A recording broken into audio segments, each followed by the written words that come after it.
Chers enseignants, enseignantes, élèves francophones et francophiles, salut et bienvenue à la revue de la leçon 28 de l'école du dimanche des adultes, édition 2024-2025.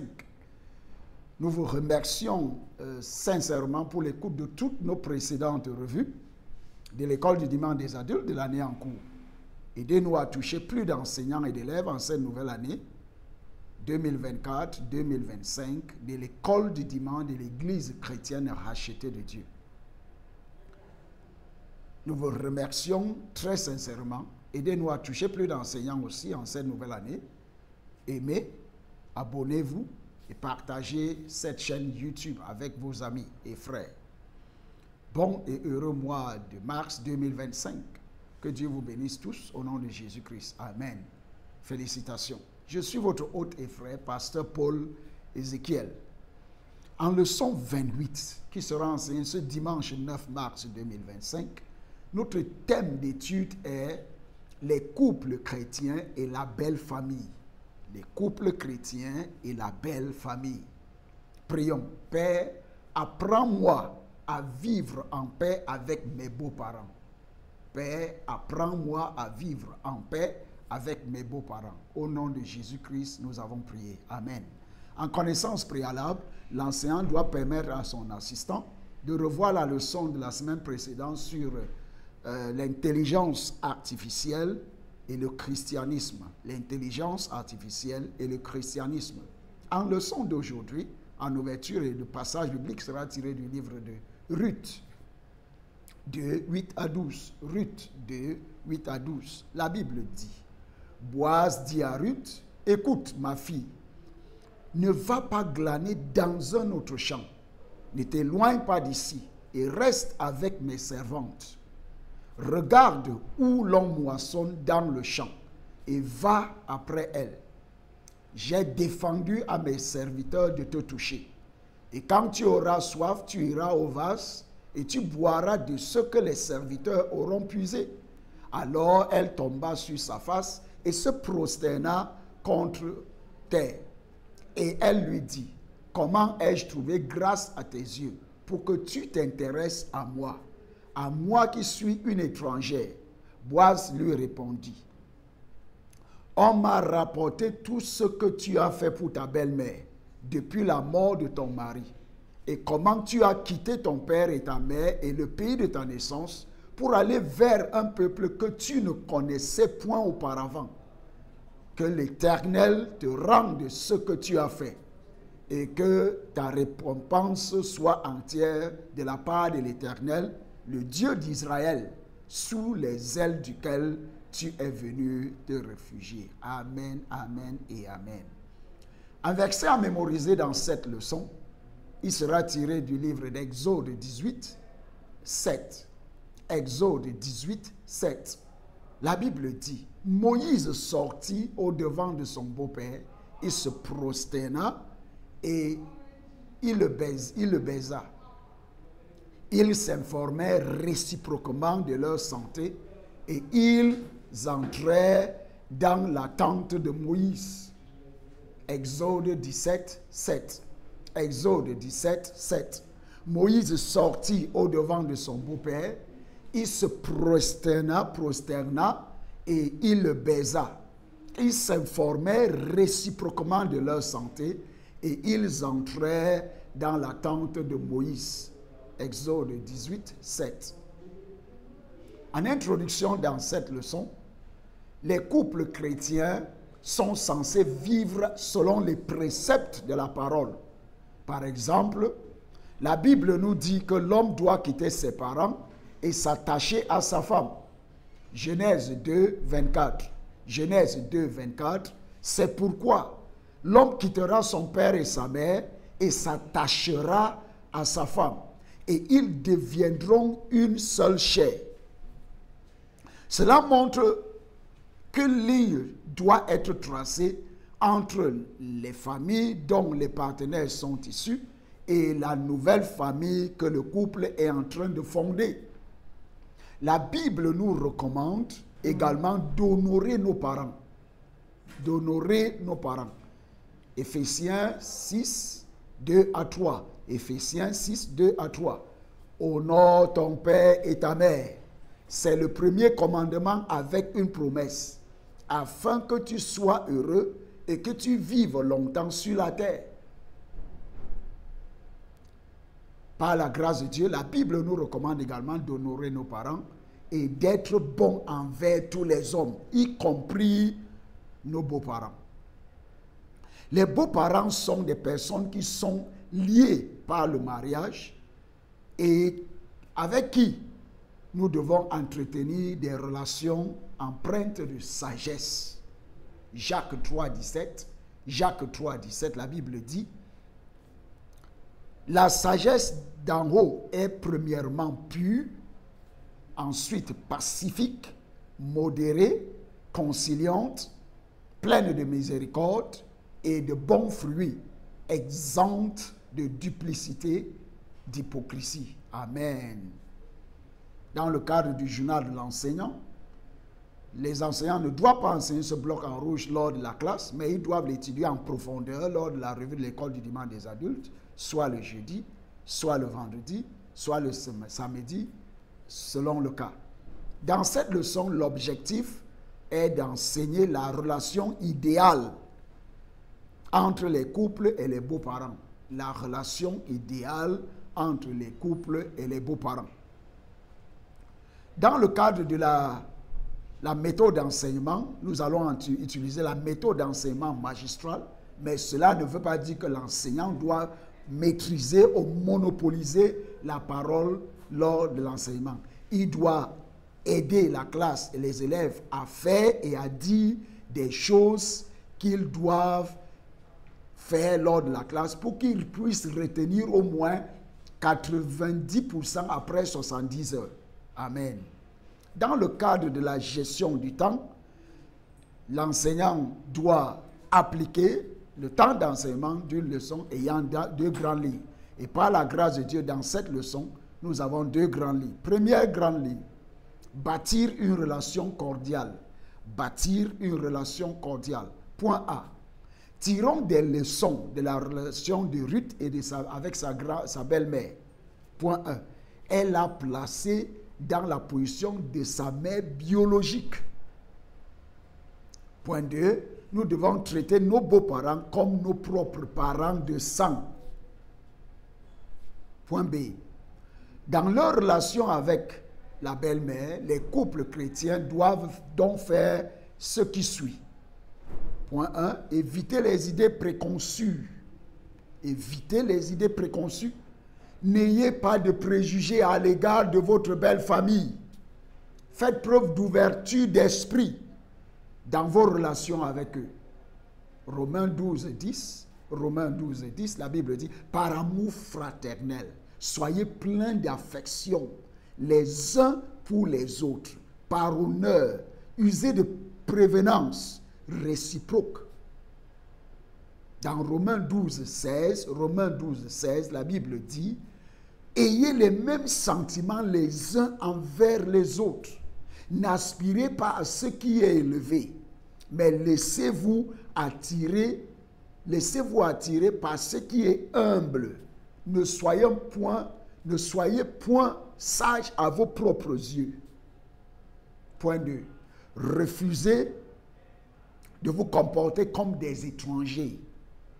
Faites en sorte que vos beaux-parents vous considèrent comme un autre de leurs enfants ou non comme un étranger. Exode 18, 7 et 9. Exode 18, 7 à 9. Proverbe 18, 24. Proverbe 18, 24, la Bible dit: celui qui a beaucoup d'amis, les uns pour son malheur, celui qui a beaucoup d'amis, les uns pour son malheur, mais il est un tel ami, plus attaché qu'un frère. Amen. Évitez les règles préjudiciables. Évitez les règles préjudiciables. Veillez à éviter les principes qui peuvent détruire les relations avec votre belle famille. 1 Timothée 5, 1 à 2, Juge 14, 11 à 13, nous allons lire celui-là. Il y a aussi Juge 14, 18 à 20. Dès qu'on le vit, on invita 30 compagnons qui se tinrent avec lui. Samson leur dit, je vais vous proposer une énigme.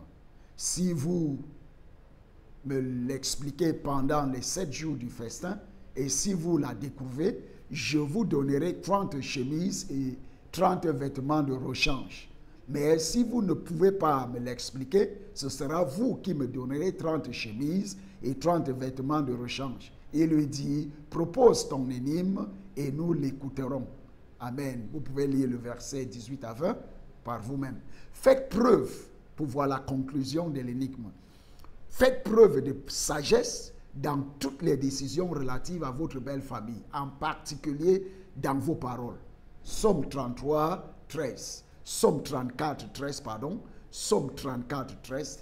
Colossiens 4, 6. Colossiens 4, 6. La Bible dit que votre parole soit toujours accompagnée de grâce, assaisonnée de sel, afin que vous sachiez comment il faut répondre à chacun.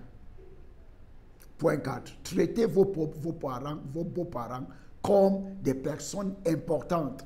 Évitez les querelles. Évitez les querelles. Philippiens 2, 3, la Bible dit, ne faites rien par esprit de parti ou par vaine gloire, mais que l'humilité vous fasse regarder les autres comme étant au-dessus de vous-même. Faites preuve de maturité et de patience envers la belle famille. 2 Corinthiens 6, 4. 2 Corinthiens 6, 4. Mais nous nous rendons à tous égards recommandables comme serviteurs de Dieu, par beaucoup de patience, dans les tribulations, dans les calamités, dans les détresses. Restez humbles et encouragez la soumission mutuelle. Restez humbles et encouragez la soumission mutuelle. 1 Pierre 5, 5. 1 Pierre 5, 5. De même, vous qui êtes jeunes, soyez soumis aux anciens. Et tous, dans vos rapports mutuels, qui êtes, revêtez-vous d'humilité, car Dieu résiste aux orgueilleux, mais il fait grâce aux humbles. Éphésiens 5, 21, vous pouvez lire celui-là par vous-même. Recherchez toujours la paix avec tous et poursuivez-la. Poursuivez-la. Somme 34, 14. Somme 34, 14. Romains 18, 12. Romains 18, 12. La Bible dit, s'il est possible, autant que cela dépend de vous, soyez en paix avec tous les hommes. Amen, amen et amen. Activité de classe 1. Les élèves doivent mentionner tout comportement susceptible de provoquer des malentendus entre les couples mariés et la belle famille. Grande ligne 2. La limite à ne pas franchir. La limite à ne pas franchir. Point A. S'il est important d'établir des relations cordiales avec la belle famille, il est tout aussi important que celle-ci laisse à son fils et ou à sa fille mariée une certaine liberté pour leur permettre de bâtir un foyer pieux avec peu ou pas d'interférence. Colossiens 3, 21, Matthieu 19, 4 à 6. Matthieu 19, 4 à 6, la Bible dit, il répondit, n'avez-vous pas lu que le Créateur, au commencement, fit l'homme et la femme, et qu'il dit, c'est pourquoi l'homme quittera son père et sa mère, et s'attachera à sa femme, et les deux deviendront une seule chair. Ainsi, ils ne sont plus deux, mais ils sont une seule chair. Que l'homme donc ne sépare pas ce que Dieu a oint. Amen et amen et amen. Point B. Les beaux-parents, en particulier les parents du couple, peuvent conseiller, Exode 18, 19 à 24, Proverbe 11, 14, la Bible dit, quand la prudence fait défaut, le peuple tombe, et le salut est dans le grand nombre des conseillers. Les beaux-parents, en particulier les parents du couple, peuvent conseiller et soutenir dans la prière leurs enfants dans le mariage, sans nécessairement imposer leur point de vue. Éphésiens 6,4, Éphésiens 6,4, la Bible dit, et vous, pères, n'irritez pas vos enfants, mais élevez-les en les corrigeant et en les instruisant selon le Seigneur. Amen. Point C. Le couple marié doit être autorisé à prendre ses propres décisions. Activité de classe 2. En tant que beaux-parents, quelles sont vos relations avec les couples mariés de votre famille? En conclusion, dans cette leçon, les couples chrétiens doivent se comporter avec leur belle famille dans l'amour et comme le sel et la lumière du monde. Matthieu 5, 13 à 14, Matthieu 5, 13 à 14, la Bible dit, vous êtes le sel de la terre. Mais si le sel perd sa saveur, avec quoi la lui rendra-t-on? Il ne sert plus qu'à être jeté dehors et foulé aux pieds par les hommes. Vous êtes la lumière du monde. Une ville située sur une montagne ne peut être cachée. Les couples chrétiens doivent se comporter avec leur belle famille dans l'amour et comme le sel et la lumière du monde. Et être en paix et rester humble en tout temps. Hébreux 12, 14, Hébreux 12, 14, la Bible dit, recherchez la paix avec tous et la sanctification sans laquelle personne ne verra le Seigneur.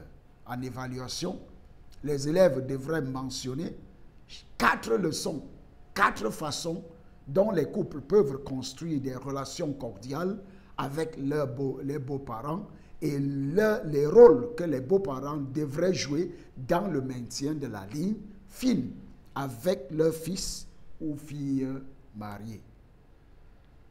En prière de clôture, cher Père, protège nos mariages de toute force négative. Cher Père, protège nos mariages de toute force négative.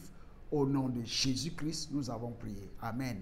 En devoir, avec des références bibliques à l'appui, citer 2 personnes dans la Bible qui ont eu de bonnes relations avec leur belle famille. Amen. Bonne étude, bonne écoute. Que Dieu vous bénisse tous au nom de Jésus-Christ. Rappelez-vous que vous pouvez vous remettre à Jésus-Christ et avoir de bonnes relations avec votre Seigneur et Sauveur en tant que maître personnel. Les couples et les couples chrétiens, la belle famille. Que Dieu vous bénisse tous au nom de Jésus-Christ. Au revoir et à tantôt.